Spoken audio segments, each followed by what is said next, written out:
they always said I'm wrong, but what they doing today?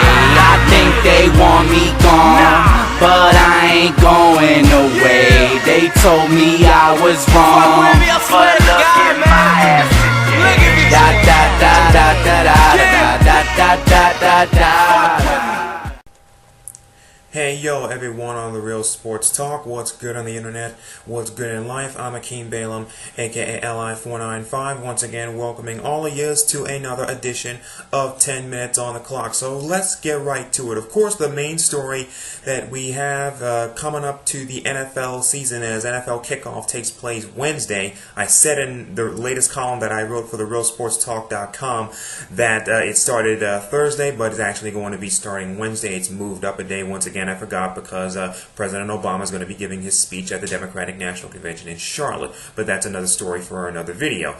But, you know, the NFL season is going to be starting this Wednesday, and of course the big story that a lot of people are still talking about is all this mess as it relates to all of these replacement referees. They've been very critical of the replacement referees, have fans. They've been very critical of the replacement referees, have media. They've been very critical of the replacement referees, have players. And I wrote about this, of course I wrote about this, you can check out that column on TheRealSportsTalk.com. But it's actually being reported that it looks like that the regular officials, the original referees, are actually still engaged with talks with the NFL on a new deal. But the NFL just recently announced that week 1, they will indeed start the season with these quote-unquote scab refs, as they've been called by many people. They will indeed start the opening week, the kickoff week of the NFL season. Now, let's just say, theoretically, that talks once again break down between the National Football League's Referees Association and the owners. Let's just play out that scenario just for a second. So you can just imagine NFL talks with the referees don't materialize. So let's just imagine that for a second. And they do go a good portion of the season. I say up until maybe week 7 or week 8 or the midpoint of the regular season. Let's just say that for now. It's going to be a problem for the NFL. It's going to be a huge problem because people have already been very critical. They've been missing a lot of calls in preseason. You know what? I've been actually, I haven't been the kind of person that has been all out, get these scab referees out. I mean, it has led to something positive in the NFL in the sense that we now have our first female official ever in the history of the National Football League. But other than that, it's been mostly negative. It's been mostly negative reaction, and it's going to be a problem if controversial calls were to come up, if borderline calls were to come up, because remember, in the National Football League, a borderline call can be the difference between a Super Bowl and it can be the difference between going home in the championship game of the playoffs. It can be the difference between a playoff spot and an off-season, or as I put it in my column, the difference between postseason and off-season, because the NFL is a sprint, it's not a marathon like baseball, basketball, and hockey are. And hockey, exactly, we know where their labor situation is right now, but that's another video for another day as well.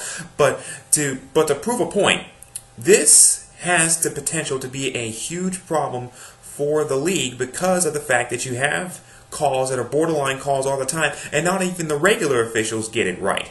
But if you're putting this league in the hands of these scab officials, which the fans are already all over, and the media is already all over, and the players are already over, it doesn't bode well for the league. And every bad call, every borderline controversial call is now going to be looked at through the prism of not only was this a bad call that could possibly cost the team a playoff spot or could possibly cost the team a spot in the wild card or something like that, but it's going to be looked at through the prism of this is another manifestation that the NFL does not look good when it comes to this whole situation involving these referees, involving the replacement referees, involving the regular referees, and it's pretty much going to be a thing where more pressure is going to come on them to make a new deal with the original referees. So that's how every controversial call is going to be looked at for this season, as long as they continue to hold out with these replacement referees. And the more calls that are going to be made, the calls are only going to get louder for a new deal to come. And here's another thing to remember.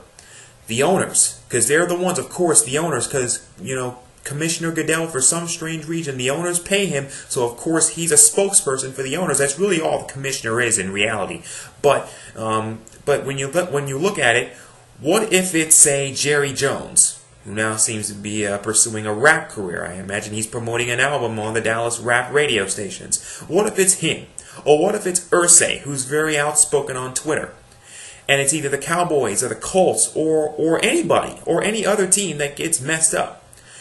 That owner is going to be thinking, you know what? I'm starting to have a second thought about these replacement referees behind closed doors. They won't say it to the press because the owners had to keep up a united front. But let's face it, if this happens, owners are going to start thinking, you know what, maybe this whole replacement referee idea isn't all that much of a good idea after all, and they're going to start pressuring the commissioner. This ref screwed me, so you better do a deal with the original refs, because this wouldn't have happened under them. Maybe it would have happened, but it wouldn't have happened at the magnitude and at the rate that is probably going to happen perhaps under these scab refs. So owners, they may be on the commissioner's side for now, but if it's one controversial call that goes their way, all of a sudden they'll be ripping the refs just as hard as we are, whether it be fans or media or even players who have gone on Twitter and ripped these refs. So that's just my thoughts, just some elaborated thoughts that I have once again on these replacement referees. And once again, I wrote a whole column on this on therealsportstalk.com. I mean, some of these referees have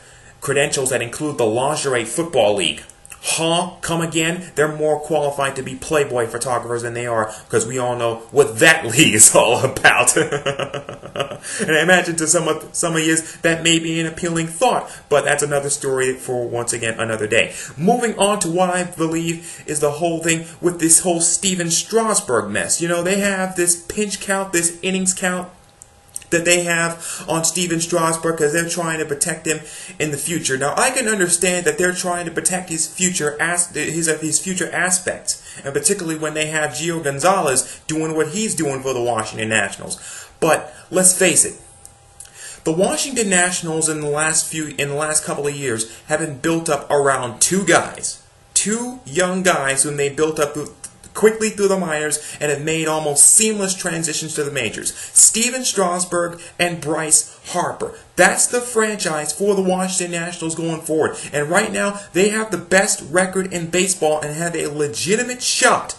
this year to go to the World Series. They have arguably the most legitimate shot of the World Series since the ill-fated 1994 strike-shortened season when they were the Montreal Expos, and they're still shutting Stephen Strasburg down. I can understand that, but eventually, this guy's your franchise. You're going to have to let him pitch eventually because that's what the Nationals want, that's what the National fans want to see, and that's going to be your franchise going forward. So let the dude pitch, in my opinion. It's a farce. It's a joke for this year because opportunities like this don't come around all the time, especially for teams like Washington. But we're going to see what they're going to do for this year and in the future with Stephen Strasburg going forward for the Washington Nationals. And the last thing I want to talk about before I get out of here is what was it with Jeffrey Lurie, the owner of the Philadelphia Eagles, putting Andy Reid on the hot seat, basically saying that another 8-8 season ain't gonna cut it in Philly for this year. And I can understand. I can understand where Jeffrey Lurie is coming from, and I can understand where Eagle fans are also coming from in this regard. Andy Reid, for the most part, for Eagle fans, draws a lot of ire. But considering what happened to his son, considering the family tragedy that they had this year, it may not be the best thing to exactly announce to everybody that, you know what, we got Andy Reid on the hot seat, because then it makes you just go ahead and look cruel. Maybe the Eagles players do rally around Andy Reid for this year because of all his personal, everything that's been going on with his family and the family tragedy that they endured this year. But you gotta sort of give him a break with that. But I can understand why Jeffrey Lurie did it. Maybe not in these circumstances, but I can understand why Jeffrey Lurie did it, because ultimately it all comes down to wins and losses. And 8-8, particularly with last year's team, as well as last year's team, as much as that was billed as a dream team, I can understand where Lurie was coming from. And also a side note that I also want to mention, Jerry Colangelo, he's going to be staying as the head of USA Basketball, so that's definitely good news for USA Basketball going forward toward the World Championships and towards Rio 2016, where hopefully we will be able to see NBA players. Hopefully Mike Krzyzewski will come back. Hopefully all the NBA players will come back as well for the Rio games as well in 4 years for USA Hoops. So that's just some thoughts that I have. That's just some stuff that I got. Once again, wrapping up another edition of 10 Minutes on the Clock on the Real Sports Talk Network, talking Colangelo, talking Philadelphia Eagles, talking Stephen Strasburg, and talking replacement refs. So once again, rate, comment, react, reply, add, subscribe. Look forward to reading your comments. As always, I'm just one guy talking about nothing. 10 minutes on the clock on the Real Sports Talk. So see you on the internet someplace, and enjoy the start of college football. See ya. Just a little bit around the corner from fear.